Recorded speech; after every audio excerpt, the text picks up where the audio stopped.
मंत्रीगणों तथा सेवकों ने महाराज की आज्ञानुसार श्यामकर्ण घोड़ा चतुरंगिनी सेना के साथ छुड़वा दिया।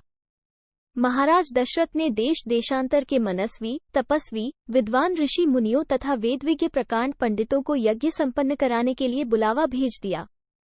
निश्चित समय आने पर समस्त अभ्यागतों के साथ महाराज दशरथ अपने गुरु वशिष्ठ जी तथा अपने परम मित्र अंग देश के अधिपति लोभपाद के जामाता रिंग ऋषि को लेकर यज्ञ मंडप में पधारे। इस प्रकार महान यज्ञ का विधिवत शुभारंभ किया गया। संपूर्ण वातावरण वेदों की ऋचाओं के उच्च स्वर में पाठ से गूंजने तथा समिधा की सुगंध से महकने लगा। समस्त पंडितों, ब्राह्मणों, ऋषियों आदि को यथोचित धन धान्य, गौ आदि भेंट करके सादर विदा करने के साथ यज्ञ की समाप्ति हुई। राजा दशरथ ने यज्ञ के प्रसाद चरा को अपने महल में ले जाकर अपनी तीनों रानियों में वितरित कर दिया। प्रसाद ग्रहण करने के परिणामस्वरूप परमपिता परमात्मा की कृपा से तीनों रानियों ने गर्भधारण किया। जब चैत्र मास के शुक्ल पक्ष की नवमी तिथि को पुनर्वसु नक्षत्र में सूर्य, मंगल, शनि, बृहस्पति तथा शुक्र अपने अपने उच्च स्थानों में विराजमान थे, कर्क लग्न का उदय होते ही महाराज दशरथ की बड़ी रानी कौशल्या के गर्भ से एक शिशु का जन्म हुआ, जो कि श्याम वर्ण, अत्यंत तेजोमय, परम कांतिवान तथा अद्भुत सौंदर्यशाली था। उस शिशु को देखने वाले ठगे से रह जाते थे। इसके पश्चात शुभ नक्षत्रों और शुभ घड़ी में महारानी कैकेयी के एक तथा तीसरी रानी सुमित्रा के 2 तेजस्वी पुत्रों का जन्म हुआ।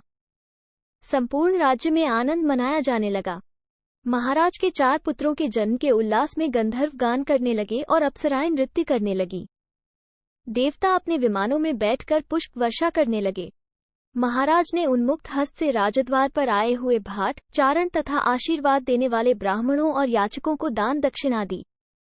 पुरस्कार में प्रजाजनों को धन धान्य तथा दरबारियों को रत्न, आभूषण तथा उपाधियां प्रदान किया गया।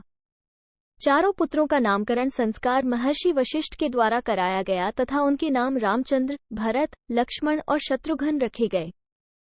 आयु बढ़ने के साथ ही साथ रामचंद्र गुणों में भी अपने भाइयों से आगे बढ़ने तथा प्रजा में अत्यंत लोकप्रिय होने लगे। उनमें अत्यंत विलक्षण प्रतिभा थी, जिसके परिणामस्वरूप अल्पकाल में ही वे समस्त विषयों में पारंगत हो गए। उन्हें सभी प्रकार के अस्त्र शस्त्रों को चलाने तथा हाथी, घोड़े एवं सभी प्रकार के वाहनों की सवारी में उन्हें असाधारण निपुणता प्राप्त हो गई। वे निरंतर माता पिता और गुरुजनों की सेवा में लगे रहते थे। उनका अनुसरण शेष 3 भाई भी करते थे।